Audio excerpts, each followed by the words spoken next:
Hi guys, so today we're talking about finding slope and rate of change. This is section 2.2 and we'll just get started. So slope of a line, something you're very familiar with, usually represented with the variable m for slope, and then there's two formulas. Usually this is the first formula you learn, rise over run, and you use that exclusively when you have a graph or when you have something that can easily be graphed. Usually you use that formula. The second one is usually when you don't want to graph, when they only give you 2 points, and then you just plug in the formula and calculate the slope without graphing. So this is usually the easiest one if they give you a graph. This is the one you use if they give you 2 points. Okay, I'm sure you're familiar with that. It's basically a review from Algebra 1. And so here's two examples. For example, 1a and b, where you can draw a graph based on what they're telling you. They're saying skateboard ramp has a rise of 15 and a run of 54, so you can draw a graph very simply, or in this case, since they tell you explicitly rise and run, you really can just fill in the formula. But so for this, we find the slope to be, slope is rise over run, and the rise here is 15 and the run is 54. And obviously we always have to simplify that, so what you get is actually 5 over 18. Okay, so that's the slope here. And then in example 1b, same idea. You can draw a picture of a roof. Try that. Roof of the entryway of your office. Okay, and basically what they're saying here is the roof entryway of the entryway has a rise of 40 and a run of 100. So rise is always vertical distance and run is always horizontal distance. So this would be the rise, okay, of the roof, and this would be the run. Now, not the whole distance, just from here to here, okay, from the edge of the roof until the start of the rise. Okay, so this would be your run, this would be your rise. So slope equals rise over run, which in this case is 40 over 100, and you keep going with that, and if you simplify it you get 2 over 5. All right, so this would be the slope of the roof of the entryway. Okay, very, very simple application. Alright, so then something else you're probably familiar with is positive, negative, zero, and undefined slope.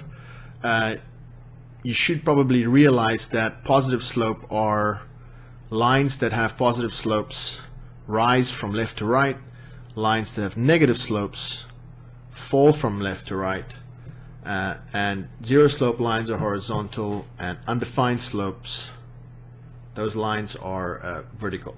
Okay, and so usually zero slope literally looks like this when you do the calculations, and undefined usually looks something like a number over 0, which means this is undefined, we can't divide by 0. Positive slope, any positive number for slope. Negative slope, any negative number for slope. Okay, so let's apply that here. I'll start with a little bit of an easier one. So you use the slope formula. Slope equals y2 minus y1 over x2 minus x1. And again, you can label any points here x1 and x2. So you can say this is x1 or this is x1. Either way, they both should work. So I just start with the first point, call it x1. Second point, call it x2 and y2. Okay, and now you're substituting these numbers directly into the formula. The only thing you have to be careful of when you do that are the negatives, these two negatives that are part of the formula. If something's going to trip you up, it's going to be that. So you got to have the negatives there, just bring them down. They're not something you can just forget. You have to keep them into account when you're substituting. So let's do that. y2 here is negative 1. Okay, and here's the negative from up here, and then y1 is 1, so we just substitute 1 in there. Then x2 is 7, and this negative is the negative I brought down, and x1 is also 7. Okay, and so what you get here is -1 minus 1, which is -2, and 7 minus 7, which is 0. So this is an undefined slope. Okay, let's just call it undef. And you know that a line that goes through these 2 points that have undefined slope must be a vertical line. All right, vertical line, undefined slope. So I didn't graph the line, don't know what it looks like necessarily, but I know that it should look something like that. Okay, let's do a little bit of a harder one. Let me erase that. Let's do a little bit of a harder one. And that would just be because it's fractions here to substitute. So a little bit harder. So again, slope equals y2 minus y1 over x2 minus x1. And you can just substitute that. So I'll call this again x2, y2, x1, y1. Okay? And we just substitute. So y2 would be -3. Again, remember to bring the minus down, okay? And then y1 in this case is -2. So -3 minus -2. And then here we have x2, which is 5 over 4. Bring the negative down from here. And then x1 is -3/4. Okay? And so if you work through this, you'll see quickly that this becomes a plus. And this also becomes a plus. So it's very important that you have the negatives correct. So 5 over 4 plus 3 over 4. Okay? And if you simplify this, you get -1 over 5 over 4 plus 3 over 4 is 8 over 4. Okay? So 8 over 4. I'll take it slowly here. 8 over 4. And then that simplifies to -1 over, this is 2. Fortunately, it became an easy little fraction. Okay?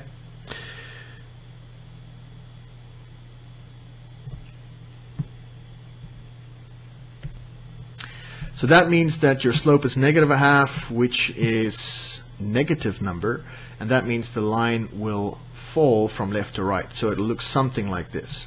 Okay? You should know that. All right.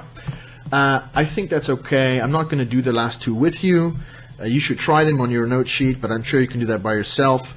I'll let you know what the answer is. The slope for this one, if you calculate it out, the answer is 0. The slope for this one, if you calculate it out, is 5 over 2. Okay? So you can go ahead and try those, and then this means this is a horizontal line. So it looks something like this, must be horizontal. Okay? And this, because it's a positive slope, it needs to rise from left to right. So the line has to look something like that. It's rising. Okay? Alright, so let's move on and look at parallel perpendicular, classic algebra. Okay, we always talk about parallel perpendicular slopes. So you did geometry, you know what parallel means, you know what perpendicular means in geometrical terms, and in algebraic terms you also know what that means from Algebra 1. So parallel lines have the same slope, exactly the same. Perpendicular lines have negative reciprocal slopes. Okay, negative reciprocal means if one slope is 1/2, the other one is -2. Okay, if I take this and I take the negative reciprocal, I come up with -2. All right, so there's some variable examples here, but this is a numerical example. And also, if you multiply these two numbers, you should get -1. But if you can recognize negative reciprocals, then you don't really have to go this far. Okay? So let's look at some of those examples. Same thing, find slopes and determine whether the lines are parallel, perpendicular, or neither. Of course, lines don't all have to be parallel or perpendicular. They can be neither. They can just intersect. All right? And so, let's go ahead and try one of these. So same thing here, slope formula. I'm going to go a little bit faster this time, assuming you're okay with this.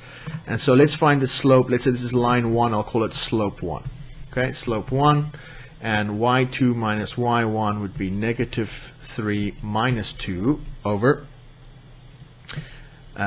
x2 minus x1 would be 4 minus 1. All right?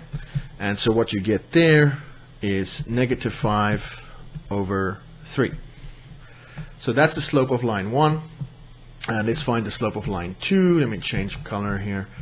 Slope of line 2 would be y2 minus y1, which would be negative 2 minus 3 over x2 minus x1. x2 is negative 1 minus x1 would be minus negative 4. Careful with the negatives.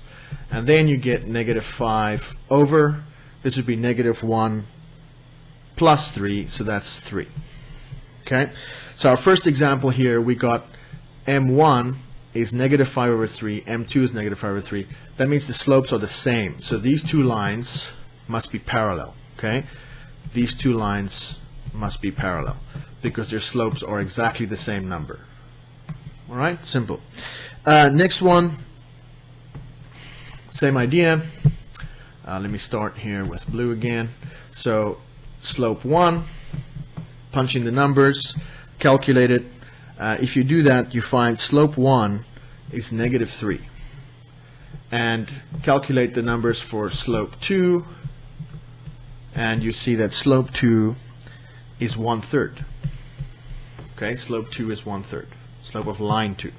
And so basically, these two numbers are negative reciprocals. So you can go ahead and say m1 times m2 and calculate it, negative 3 times 1/3, and you do get negative 1. But if you can recognize that these two are negative reciprocals of each other, done. At this point you can say these two lines are perpendicular. Okay? Last one is an example of two lines that are neither. So I just wanted to show that to you, what that looks like. So if you find the slope of line 1 here, you find it to be 9 over 5. And then the slope of line 2, you can find that to be 9 over 4. Okay?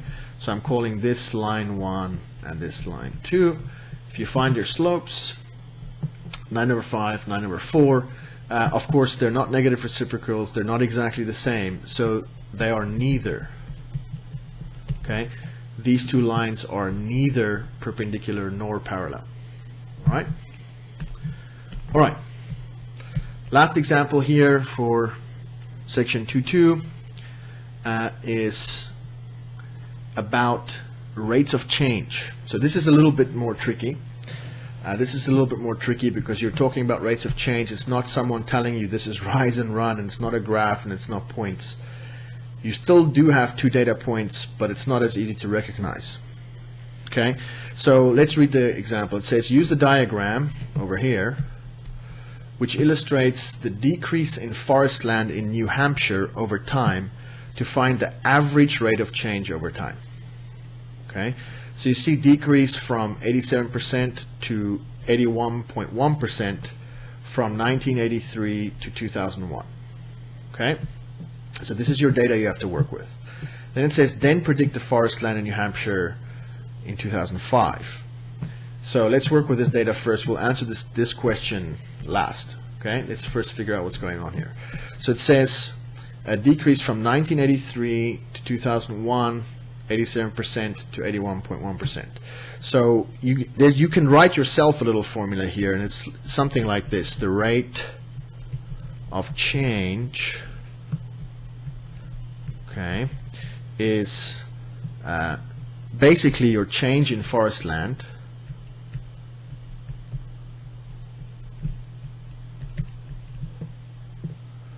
I'll squeeze it in over here. Forest land, okay, divided by your change in time.